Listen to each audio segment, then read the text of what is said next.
Hey everyone, my name is Dennis, aka Rebel, and I want to welcome you to the Way Motorcycle Evangelism.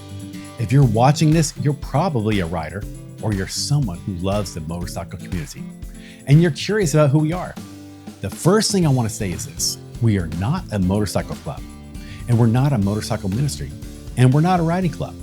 Instead, we're simply an evangelism group, a family of riders who love Jesus, love people, and we want to share the hope of the gospel wherever the road takes us.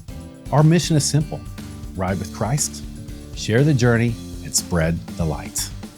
We pray together, we ride together, we serve together, and we look for opportunities to share the love of Jesus with the people that we meet along the way.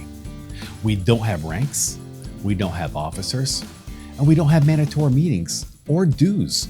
Our bylaws are built around simplicity, unity, and biblical discipleship.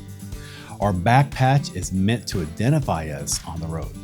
Our bylaws are built on biblical principles to share the gospel and disciple believers. We stand on Scripture and salvation through Christ alone. Membership is open to anyone who follows Jesus and wants to live a Christ-honoring life. Becoming a member is simple. If you love Jesus and you agree with our mission and you want to ride with us, you are welcome. So if you're looking for a Christ-centered riding family, and if you want to grow in your faith, if you want to reach people with the gospel, if you want to ride with purpose, then we invite you to join us on this journey. This is the Way Motorcycle Evangelism, and we hope to see you on the road.